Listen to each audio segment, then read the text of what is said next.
না। প্রধান নির্বাচন কমিশনার থেকে শুরু করে স্বরাষ্ট্র উপদেষ্টা যে ধরনের মন্তব্য করছেন বেফাঁস, সেগুলো ওনাদের পদের সাথে যায় না এবং এতে করে যেটা হচ্ছে যে ওনারা আসলে দায়িত্ব পালনে সক্ষম কিনা সেই ব্যাপারে আমাদের যথেষ্ট আস্থার সংকট আছে। তো সে জায়গায় আমরা বোধ করছি মাননীয় প্রধান উপদেষ্টা এবং অন্তর্বর্তীকালীন সরকারকে ভেবে দেখা দরকার, এখনো সময় আছে প্রায় 2 মাস, যে যদি মনে করা হয় যে এই লোকগুলোর উপরে ভোটারদের এবং রাজনৈতিক দলের আস্থা নাই, তাহলে তাদেরকে পরিবর্তন করে ফেলাটা খুব জরুরি। কারণ অযোগ্য অথর্ব লোকদেরকে দিয়ে নির্বাচন পরিচালনা করবার স্বপ্ন চেষ্টা করাটা শেষে মেশে গিয়ে আমাদের জাতীয় সংকটে রূপান্তর হতে পারে। তো সেটা অবশ্যই আমাদের ভাবনার বিষয়। ভাই একটা বিষয় হচ্ছে এই নির্বাচনের কথা বলছেন যে আমরা রাজনৈতিক বিভাজন দেখছি, নানান ধরনের বয়ান তৈরি করা হচ্ছে রাজনৈতিক বিভাজনের ক্ষেত্রে।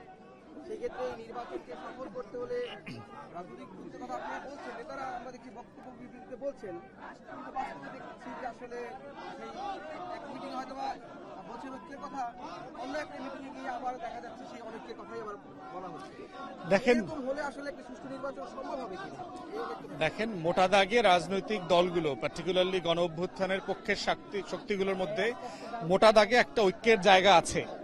তো সেই জায়গাতে আমরা বোধ করছি যে এটা আরো দৃঢ় করা দরকার এবং রাজনৈতিক মতপার্থক্যগুলো রাজনৈতিক ভাষায় হ্যান্ডেল করা দরকার। মানে অপমানজনক কথা বলা, মানুষকে হেয় করা, অথবা মির্জা আব্বাস ভাইয়ের ক্ষেত্রে যেটা হয়েছে, অথবা কন্টিনিউ এক দল আর এক দলকে যেভাবে বিষোদাগার করছে, এইটা আসলে ইস্যুতে নিয়ে আসা দরকার। নির্বাচনী ম্যানিফেস্টোর সমালোচনা করা দরকার।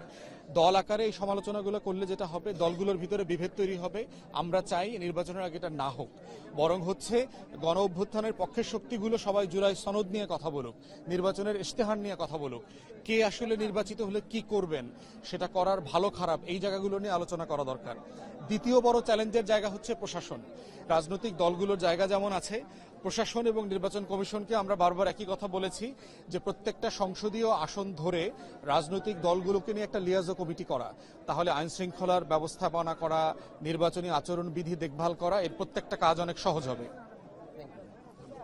4 গুণ শক্তিশালী এনজাইম ও অধিক ফেনা সমৃদ্ধ অরিক সিলভার ওয়াশ মাত্র 70 টাকা।